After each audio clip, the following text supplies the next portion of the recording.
Welcome to this month's special Pride edition of Outlook Video. Instead of our usual venue in the studios of Mountain View, we are here in San Francisco City Hall. So sit back and we'll bring you lesbian, gay, bisexual, and transgendered pride in the largest event of its kind in the United States, right here on Outlook Video.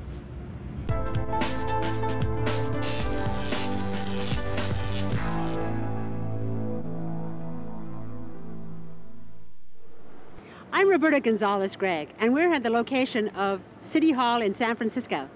If you want to celebrate who you are and do it in the largest event with over 1 million people in attendance, look no further than San Francisco. And just a few of your friends.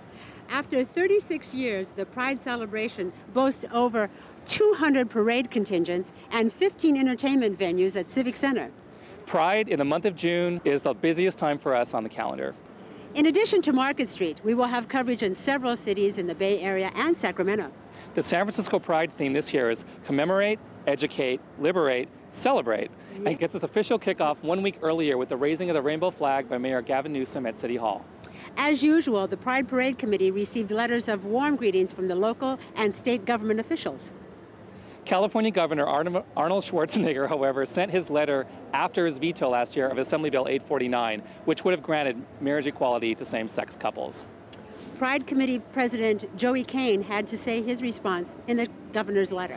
Well, we felt that we didn't want to not publish his letter because what we're interested in is putting pressure on people to change their minds. I mean, you know, along with not publishing his letter, the community voted him our Pink Brick Award this year. Last year it was Dianne Feinstein who got it. And the idea is that, you know, that this community is pretty politically savvy. And, you know, it's obvious to give it to, you know, one of the theo-fascists, James Dobson or someone, but actually drawing attention to Feinstein's record or the Governator's record, there may be a possibility of actually moving both of them in a better direction. The Pride Weekend celebration starts early on Saturday morning with a gigantic display of the pink triangle that can be seen all along Market Street. Raymond Donald Hong is now at Twin Peaks with more on this universal symbol. It all starts here on a foggy and windy Saturday morning where several volunteers get up at the crack of dawn to head over to Twin Peaks overlooking San Francisco and assemble the largest symbol of gay pride on display in the city. But historically, during the height of Nazi dictatorship in Germany, it was an identifier for homosexuals as they were rounded up for extermination in the death camps. While many people would rather sleep in on a Saturday morning, this small group of dedicated volunteers heads up to Twin Peaks where it is blanketed by fog and starts the process of putting together the largest symbol of gay pride that can be seen as far away as the Oakland Hills.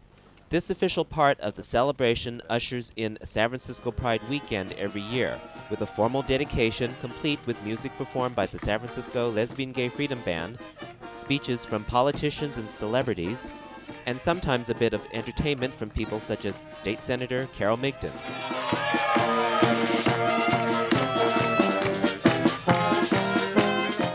San Francisco Supervisor Bevan Dufty was presented with a toddler-sized version of the pink triangle t-shirt for his baby daughter, due to arrive in the fall. And in the spirit of Queer Eye for the Straight Guy, Mayor Gavin Newsom donned on his t-shirt without messing up his OSHA-approved hair. Just congratulate you on the extraordinary work you've done over the past 10 years. This doesn't look good, does it? Turn those cameras on.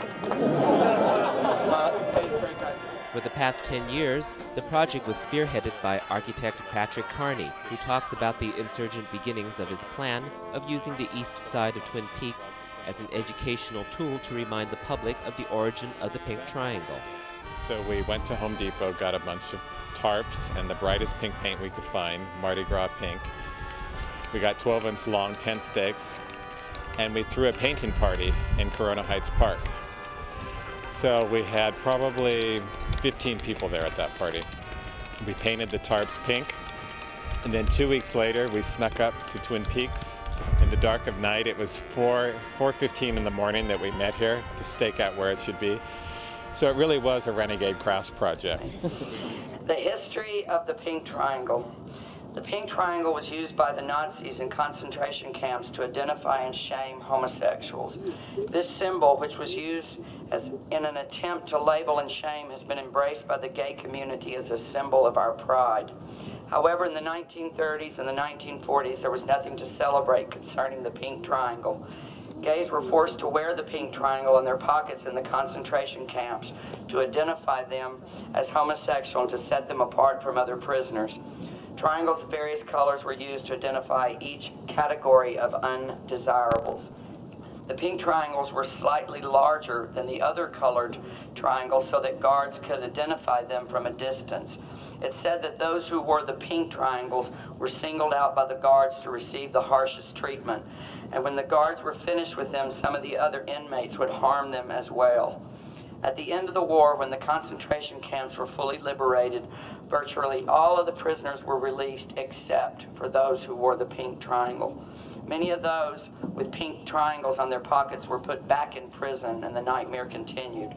It's the same kind of senseless, irrational hatred that still haunts gays, Jews, blacks, and other minorities today. That's why the Twin Peaks display is so important.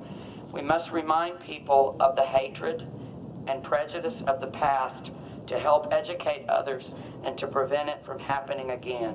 What happened in the Holocaust must not be forgotten, and it must not be repeated. The pink triangle is on display for 2 days during Pride weekend and is visible all along Market Street. At a very windy Twin Peaks in San Francisco, this is Raymond Donald Hong for Outlook Video.